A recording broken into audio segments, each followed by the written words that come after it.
Hoje nós vamos estar iniciando então, para a glória de Deus, uma nova série de mensagens que é as boas novas de Jesus, que está baseada em Lucas capítulo 4, versículo 18, se puderem colocar aí, Lucas 4, 18, eu vou ler para os irmãos aqui, nós estamos iniciando essa série, nas células vai ser ministrada essa palavra também.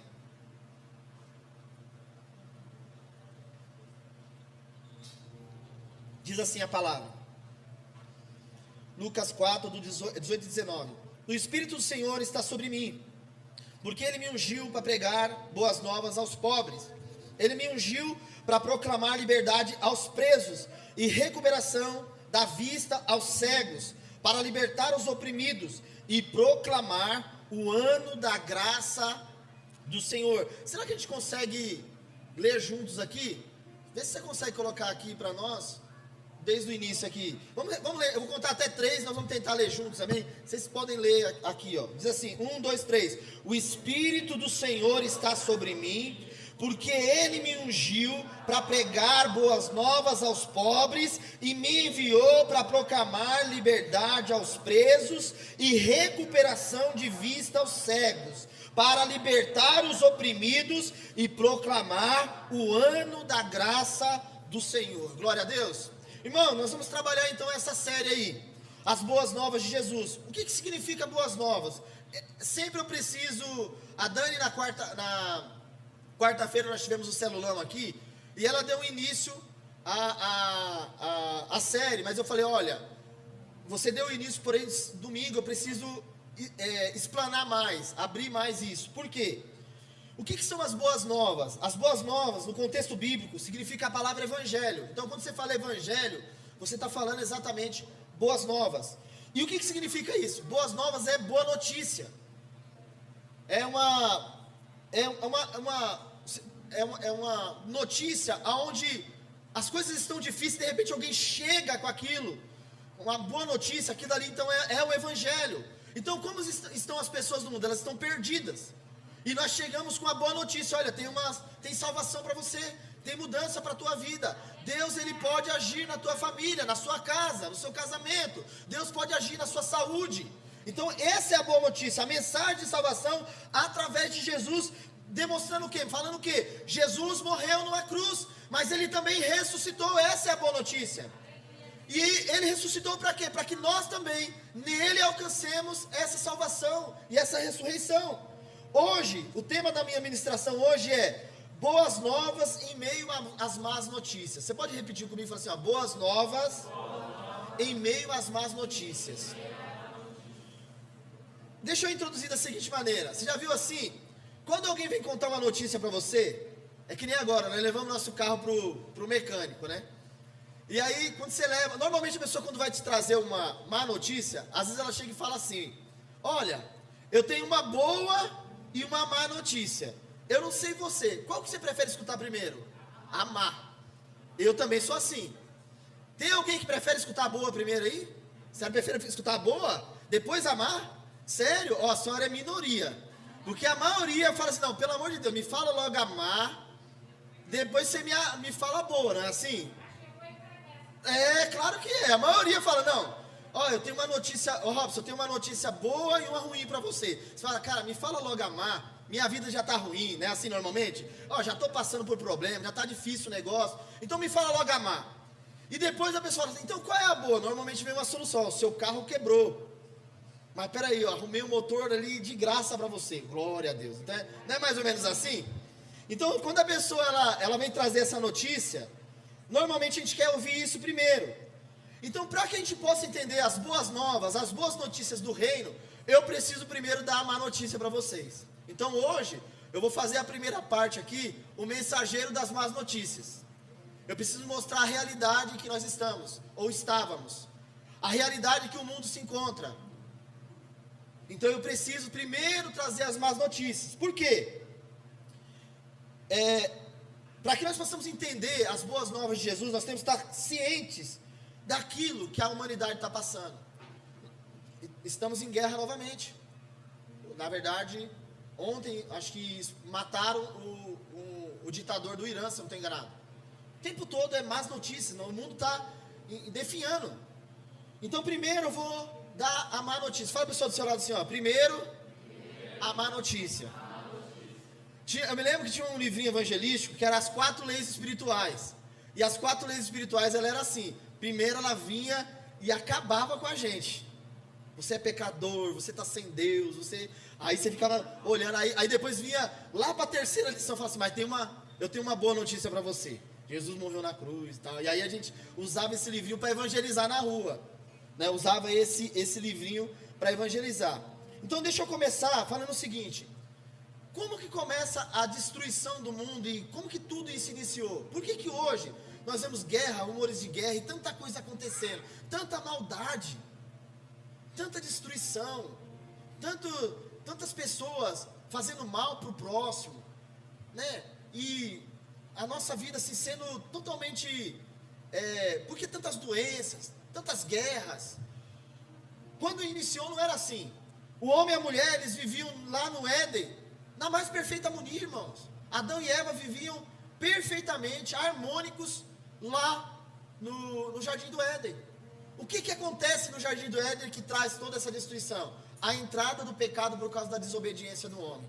Quando o homem desobedece, comendo do fruto que ele não podia comer, a serpente ilude ele ali, ele come esse fruto junto com a mulher, e agora a humanidade está condenada por causa dessa ação.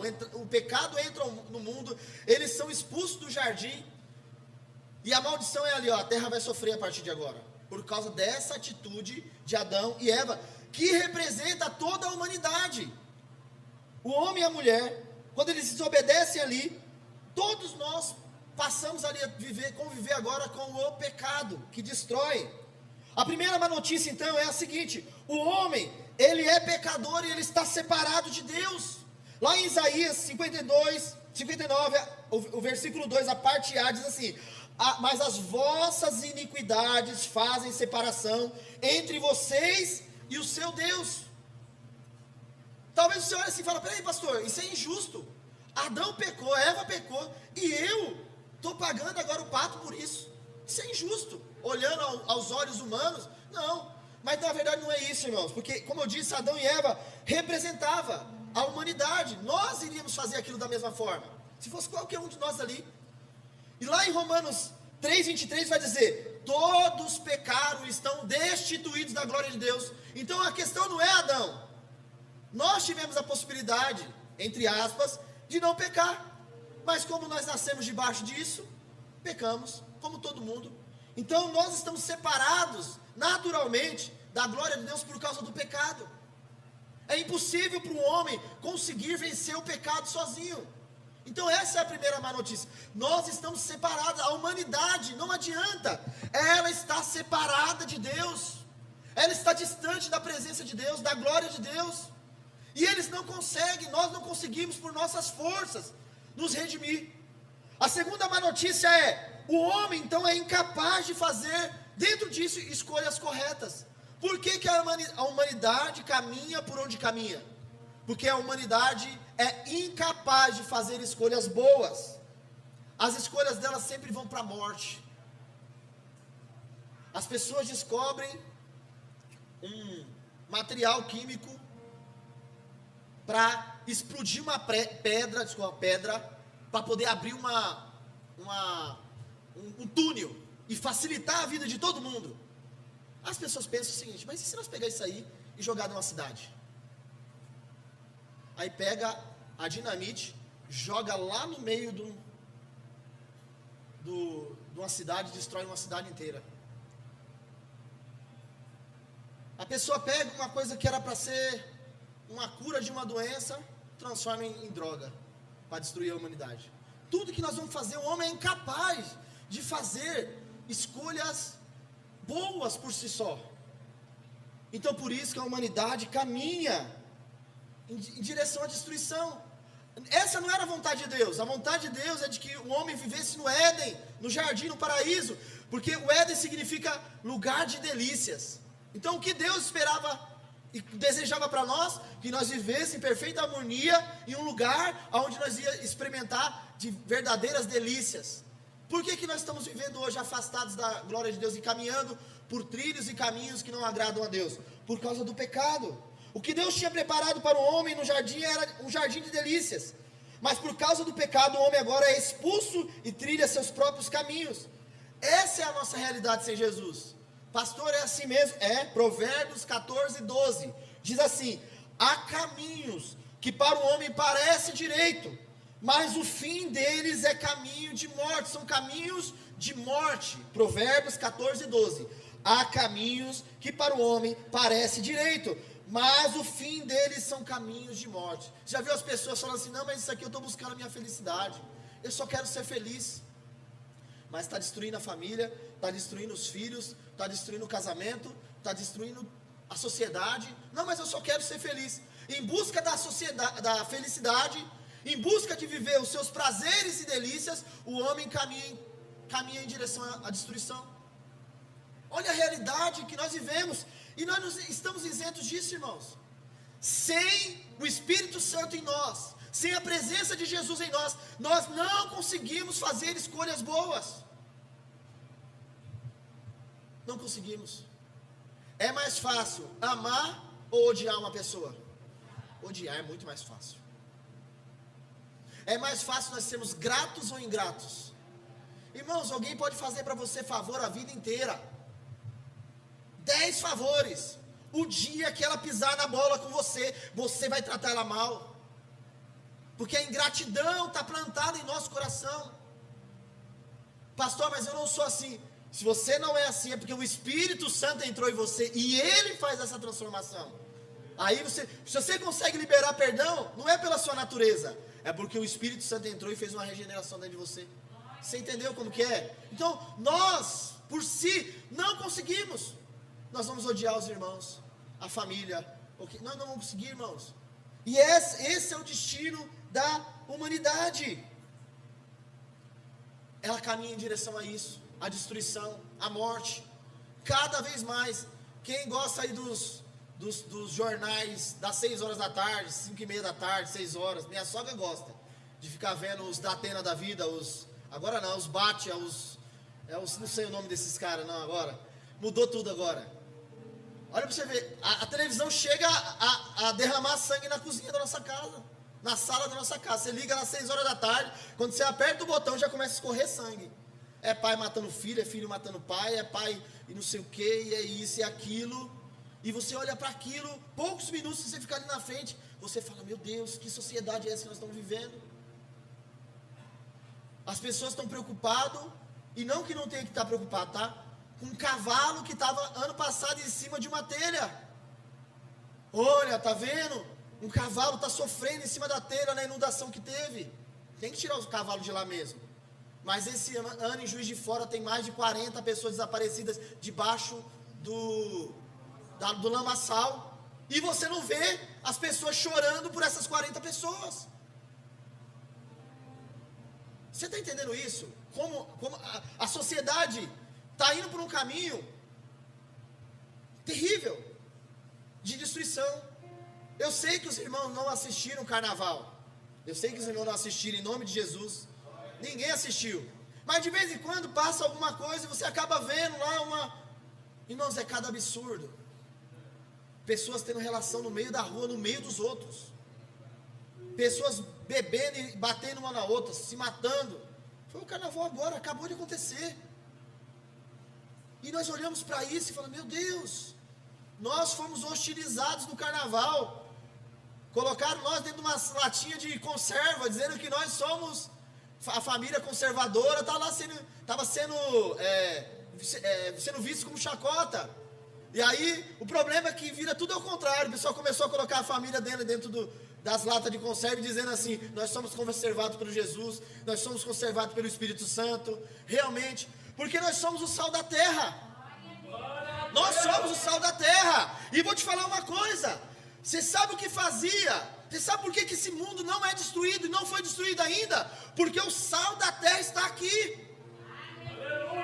E o sal conserva, mesmo em meio à podridão, ele está lá conservando, e tudo está apodrecendo ao redor, mas o sal está lá, permanecendo na sua essência. E nós somos esse sal da terra. Realmente, eles têm que tirar sal, que nós somos conservador mesmo. Isso aí é normal para nós, isso não é demais. Para mim o problema é os desaparecimentos das crianças. quantas crianças desapareceram nesse carnaval? Quantas famílias foram destruídas nesse carnaval? Quantas pessoas foram assassinadas nesse carnaval? E as pessoas estão olhando para isso e estão dando risada, achando que está tudo bem. Então o mundo está caminhando porque a humanidade não tem como viver bem sem se entregar para Jesus. É só Ele que pode nos dar uma direção verdadeira. Pastor, o senhor falou assim, ó, que você ia começar dando uma notícia. Até o momento eu só vi coisa ruim. Eu só estou vendo aí que a humanidade está em destruição, está indo para caminho tortuoso, vai para a morte. E agora? O que nós fazemos? Então eu quero começar a aplicação dessa palavra mostrando o outro lado para nós, que é a boa notícia. Qual é a boa notícia que eu tenho para nós hoje? Eu tenho pelo menos duas aqui para nós trabalharmos nessa manhã. A primeira boa notícia é: o mundo pode estar aí mesmo, separado de Deus. Nós também estávamos assim, separados de Deus pelos nossos pecados. Mas na cruz Jesus ligou aquilo que estava separado pelo pecado. Você lembra como que Adão fez? Adão desobedeceu, mas Jesus é o segundo Adão, que obedeceu até a morte, morte de cruz, e pela obediência dele, eu e você podemos hoje ter acesso ao Pai. Eu e você hoje fomos ligados a Deus, religados a Deus, por causa da morte de Jesus na cruz. Na cruz Jesus uniu o céu e a terra, aquilo que estava separado. Eu sei que a cruz em si, ela não tem, algumas pessoas dizem que ela não tem aquele formato, assim, né? Alguns dizem que era um poste, isso eu não quero entrar nesse detalhe. Mas esse formato da cruz, dessa forma aqui que nós conhecemos normalmente, que está em cima, embaixo e na lateral, mostra muito para nós. Porque Jesus fez isso, irmãos. Ele nos ligou, Ele fez uma ponte do céu à terra, ligando a humanidade com Deus, e também fez uma ponte lateral, onde eu e você podemos ser irmãos, por causa dessa morte na cruz. Eu não tinha condição nenhuma de amar o Daniel, de amar qualquer um de vocês aqui, se não fosse por causa dessa morte na cruz. Se não fosse isso, não tem como nós conseguirmos conviver juntos. Se nós estamos aqui hoje em 40, 50 pessoas, é porque teve um que morreu por nós e derrubou as barreiras que existiam entre nós. E é isso que Ele quer fazer com a humanidade. Ele quer unir a humanidade nele, não unir em cima de um projeto humano, de uma visão humana, mas de uma visão celestial, de amar uns aos outros, amar o seu próximo, amar a Deus sobre todas as coisas, e o seu próximo como a si mesmo. Aí nós conseguimos viver isso.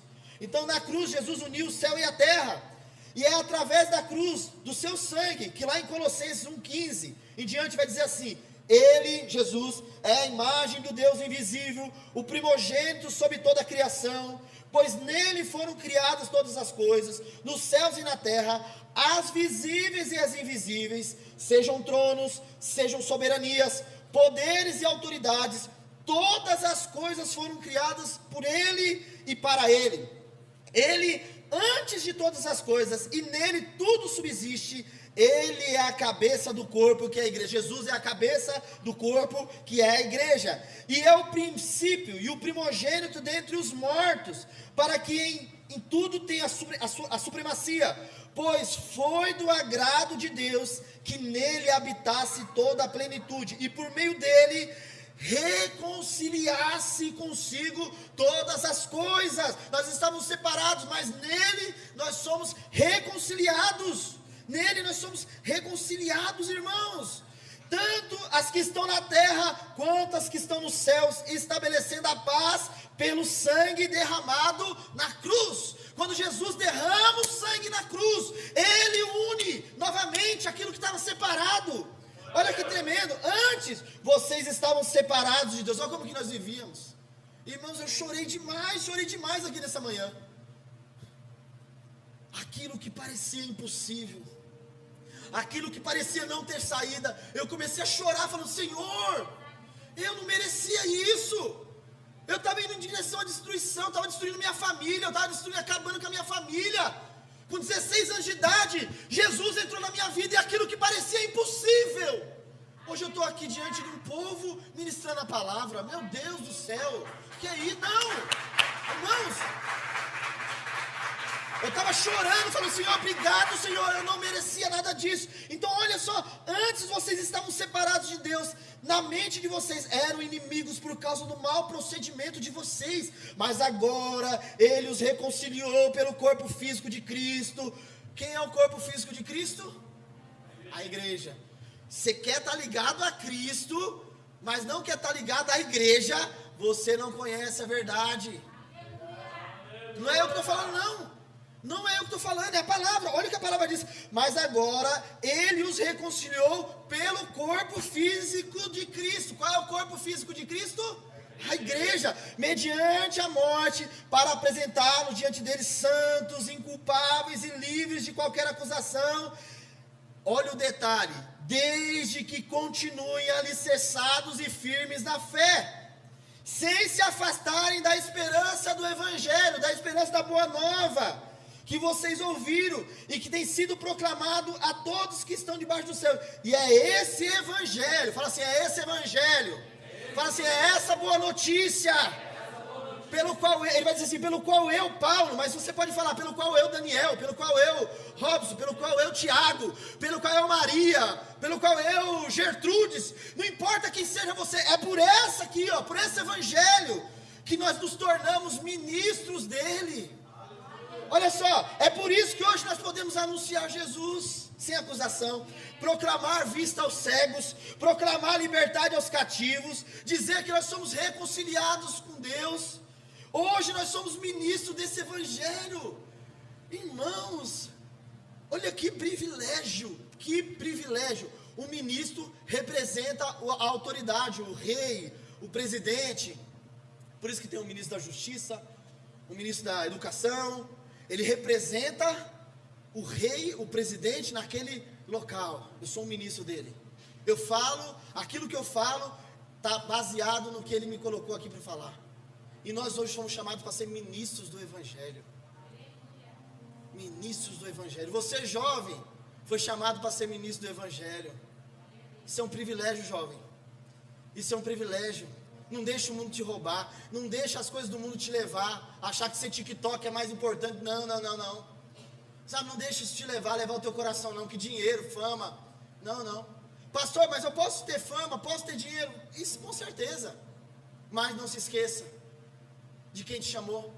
Não se esqueça daquele que te chamou das trevas para a sua maravilhosa luz. Não se esqueça daquele que te chamou para proclamar a palavra. Não se venda.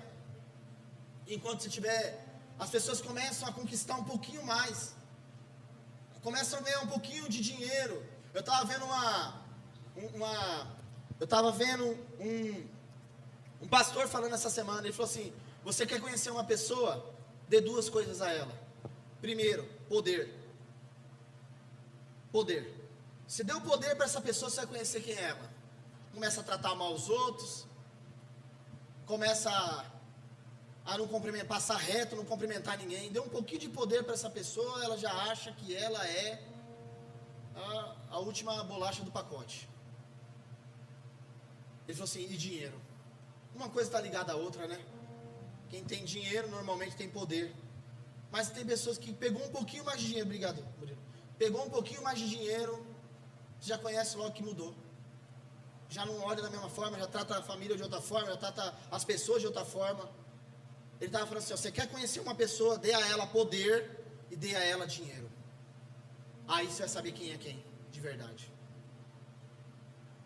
Nós precisamos entender que nós somos chamados por Deus para ser ministros dele. Você está aqui hoje. Sabe o que Deus te reconciliou com ele? Te reconciliou, te ligou com ele novamente, para que você seja agora um ministro dele. Aonde você estiver, você vai dizer: eu sou um representante dele nesse lugar. Aonde eu estou, eu represento Jesus. Eu posso estar em qualquer lugar, eu posso estar lá na minha faculdade, no meio do meu serviço, mas ali eu represento Jesus. E representando Jesus naquele lugar, eu tenho que pensar no que eu falo. Ontem nós estávamos assistindo futebol. Meu Deus, eu não queria entrar nesse assunto, porque nós estamos no espiritual aqui. Mas teve um time que ontem perdeu. Eu não quero falar do time que perdeu ontem. Mas na hora que saiu o gol, teve umas reações que eu estava num outro ambiente, escutei o gol, saiu o gol. Eu escutei umas gritarias meio estranhas.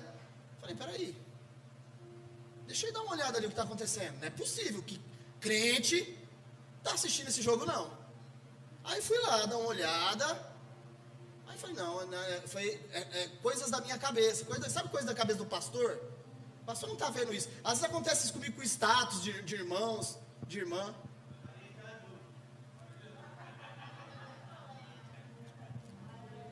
Às vezes eu vejo um negócio e falo assim, não é possível. Deve ser fake news. Deve ser clonaram. Como é que é o negócio? Hackearam o celular. Eu ligo para a pessoa assim, ô irmã, hackearam o seu celular? Não, pastor, tá normal. Tem certeza que tá normal? Tem, porque isso aqui que você está postando não é de Deus não, irmã. Não é de Deus não, irmão. Aí eu escutei, o pastor Marcelo manifestou alguma coisa lá na sala, na hora do gol. Aí eu falei, não é possível, nós estamos aqui, tem gente aqui que é crente e tem gente que não é. Eu falei, então quem está fazendo isso aí com certeza é não crente. Aí eu fui lá, olhei, aí na hora estava silêncio.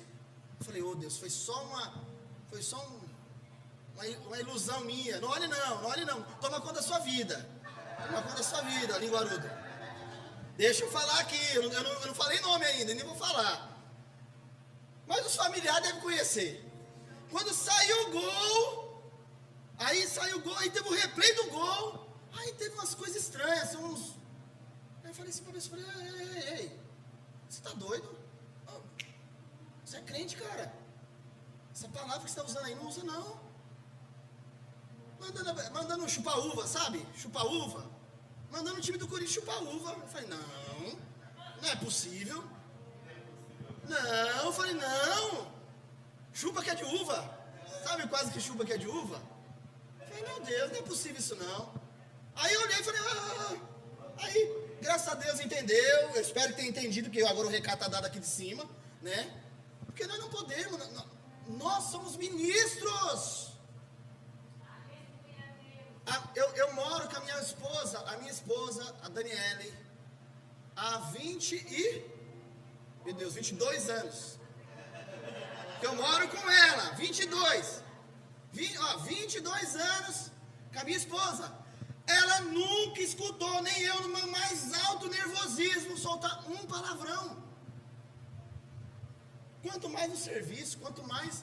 Nunca! Não tem como isso sair da minha boca. Eu sou um ministro. Eu sou um ministro do Senhor. Eu sei quem eu sou.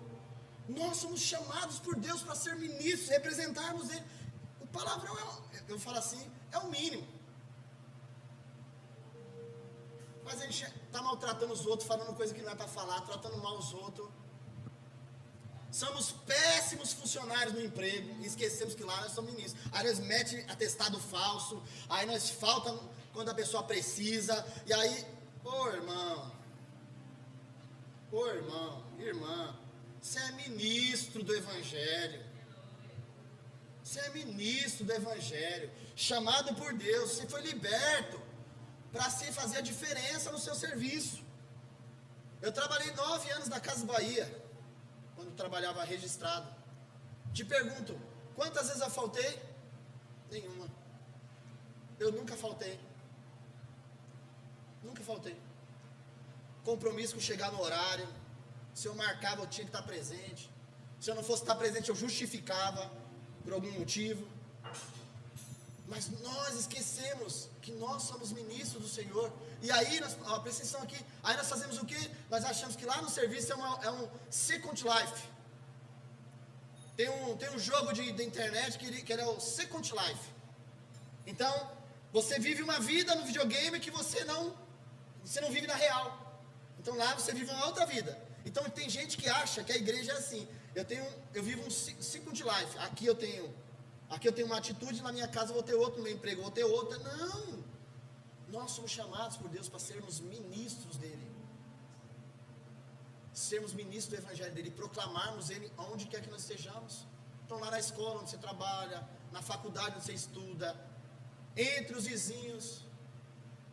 Eu estava brincando, abrindo aspas aqui, eu estava brincando ontem com a Dani. Eu estava andando com a Bel ontem na rua, nós fomos lá no aniversário do Gabriel, aí coloquei a Bel assim para andar com ela na rua. Aí comecei a andar com ela. Aí a Dani pegou no outro braço e começou a andar comigo. Agora imagina, a Bel tá do meu tamanho para quase maior que eu. A Dani está mais baixo que a Bel. Aí eu mandei a aula 35 curso do Gui. Aprendi direitinho. Olha o que eu fiz. Estou aqui carregando as duas aqui, aí eu falei, Dani, não vai colar bem isso aqui para mim, eu sou pastor da igreja, brinquei com ela. Ela falou, por quê? Eu sou sua mulher. Eu falei assim, então, mas o pessoal vai ver, e vai ver eu andando com duas novinhas, de um lado e do outro. Mandei ou não mandei bem? Mandei. Aí ela falou, ela chegou e falou, que novinha, ficou toda... Não, brincadeira, vem não. Esse é o volume 2, isso aí já... Aula avançada do Guilherme. Aí, ó, aprende, Gabi. Tem que ser nesse nível, Gabi. Aí mandei pra ela ela já ficou toda feliz. Eu falei assim, porque aí vai pegar mal pra mim, tá andando com duas mulheres na rua desse jeito, aí não é. E aí eu tô brincando isso, eu tava falando isso aí, claro que eu tô brincando, tava brincando com ela. Mas às vezes você não pensa nisso. De calma aí, o meu comportamento é de um ministro do Evangelho? O que eu tô fazendo é de um ministro do Evangelho? Essa atitude que eu tô tendo é de um ministro do Evangelho? Então nós precisamos. A primeira boa notícia é essa. Jesus nos ligou naquela morte da cruz. Mas para quê? Para nos tornar ministros do seu Evangelho.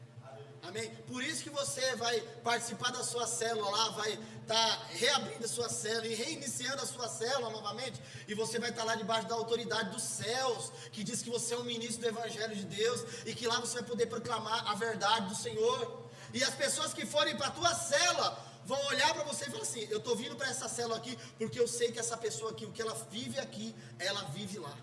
O que ela fala aqui é o que ela está disposta a viver. E isso faz com que a palavra, a boa nova de Jesus, seja anunciada a todas as pessoas. Amém? Então essa é a primeira boa notícia. E a segunda, pastor? A segunda boa notícia é, uma vez que você foi reconciliado, Jesus, e antes você andava perdido no caminho, sem direção à morte, hoje você anda num novo caminho. A boa notícia é, Jesus é o próprio caminho no qual encontramos a vida. Porque nós andávamos perdidos. Você viu o que eu falei aqui? Separados de Deus, em sentido à morte. Mas agora não. Agora nós fomos reconciliados com Ele. Agora nós temos um caminho. Esse caminho é uma pessoa. E essa pessoa é Jesus. O homem sem o Espírito de Deus, ele caminha em direção à morte.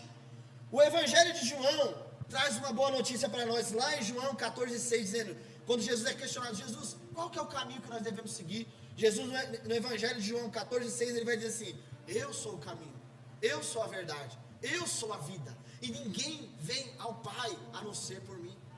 Jesus está dizendo assim, ei, vocês querem caminhar um caminho de vida, querem trilhar por um caminho de vida?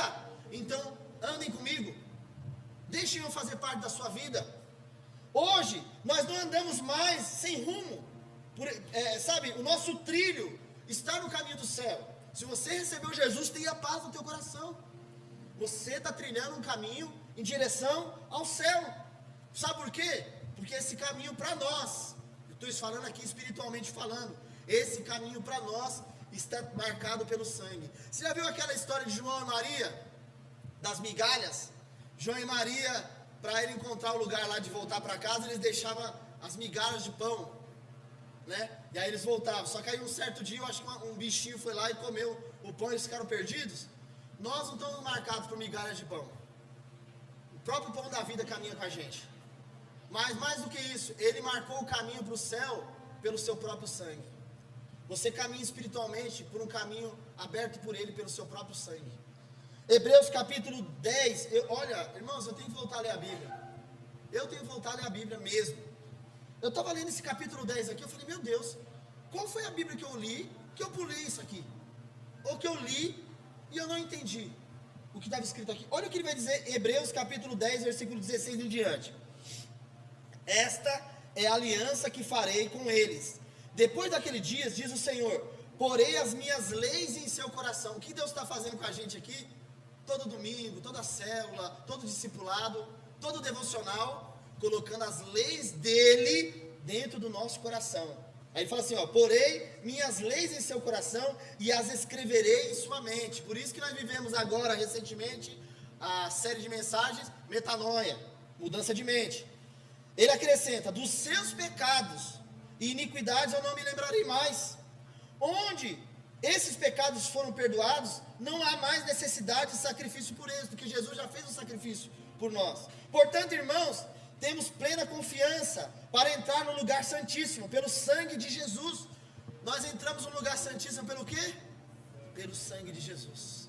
O sangue dele na cruz do Calvário te habilitou para entrar na presença dele, para trilhar agora um caminho de vitória em Cristo, que não é que significa que não vai ter lutas, não é isso, mas você sabe, eu estou trilhando em caminho aos céus, por um novo e vivo caminho que ele abriu por meio do véu, isto é, do seu corpo.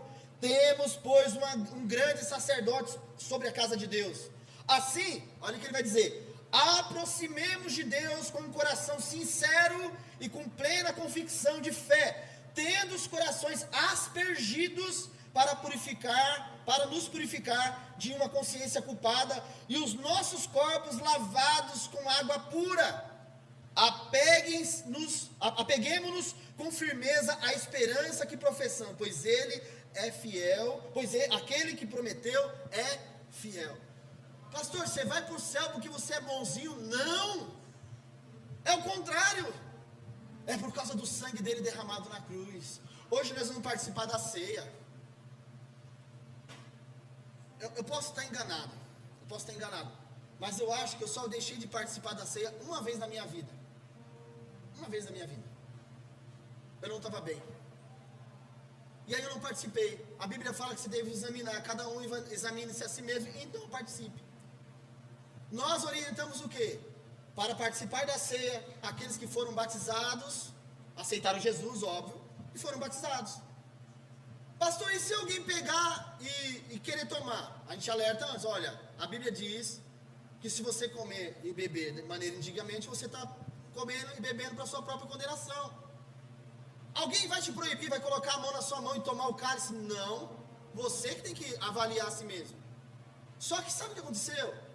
Todas as vezes que eu fui participar da ceia, e às vezes tinha acontecido alguma situação, eu tinha errado, normalmente tem uma palavra como essa ministrada antes, e aí eu me arrependia, falava: Senhor, eu quero eu quero mudar de vida, eu não quero mais ser dessa forma, eu tomei uma decisão hoje, e aí eu ia lá e participava sem culpa da ceia. Se você, pastor, mas eu estou me sentindo acusado, então não participe, mas se você falar: não, eu tomei uma decisão hoje aqui, eu entendi que eu vivia sem direção, eu entendi que eu vivia separado de Deus, eu entendi que hoje Deus me religou a Ele, e entendi que eu estou trilhando um caminho, que ainda que eu tropece no meio desse caminho, Ele está me purificando, eu estou conversando com Ele, eu estou pedindo perdão a Ele, eu entendi o que Deus fez por mim naquela cruz. Então, se você quiser participar, amém. Nós não servimos ceia para criança. Eu acho a coisa mais linda do mundo quando eu vejo servindo ceia para criança, mas eu não vejo base para isso, então eu não sirvo para criança. Se eu vou numa igreja lá que serve, eu vejo servindo, eu acho bonitinho, legal, mas para mim não dá, porque eu não tenho base para isso. Agora, se você está aqui hoje e você entendeu o propósito de Deus na sua vida: pastor, eu cheguei aqui, mas eu estava meio magoado com alguém, eu estava afastado do Evangelho, mas eu escutei essa palavra aí, hoje eu decidi que eu quero caminhar de novo com Ele. Irmão, se reconcilie com Ele, abrace Ele, ou seja abraçado por Ele. E se você sentir no seu coração e quiser participar, participa da ceia. Faça essa nova aliança com Deus. É interessante que a boa nova de Jesus, para concluir, ela vem com um primeiro passo. O primeiro passo é: arrependei-vos. Pode subir. É arrependei-vos. O arrependimento é o primeiro passo. Presta atenção. O arrependimento é o primeiro passo para nós vivermos essa vida com Deus. Sem arrependimento não tem como. Mateus capítulo 4, versículo 16 diz assim: o povo que vivia nas trevas viu uma grande luz. Sobre os que viviam na terra da sombra da morte. Era nós, essa aqui é a nossa história, meu irmão, minha irmã. Nós estávamos vivendo para a morte, nós estávamos aqui em trevas. Nós estamos vivendo no meio de um mundo em trevas. Então o povo que vivia em trevas viu uma grande luz. Sobre os que viviam na terra da sombra da morte raiou uma luz. Daí em diante, Jesus começou a pregar e ele dizia o que com as boas notícias dele? Arrependam-se, pois o reino de Deus é chegado. Então, tudo começa no reino de Deus de que maneira? Arrependimento. Se você está aqui hoje, escutou essa mensagem, e você viu dentro da sua vida, fala, nossa, isso aqui eu preciso mudar. Toma uma decisão hoje, fala, eu quero viver isso. Eu quero me arrepender dos meus pecados. Eu estou aqui, Senhor. Eu quero viver uma nova vida. Eu estou vendo que eu estava vivendo separado de Deus. Eu estava vendo que eu estava vivendo distante dEle. Eu estava vendo que eu estava caminhando, trilhando por caminhos em direção à morte. E eu não quero mais isso. Eu quero ter paz em meu coração. Se você está aqui hoje, você escutou essa palavra, e você entendeu o que Jesus quer fazer na tua vida, eu queria orar com você.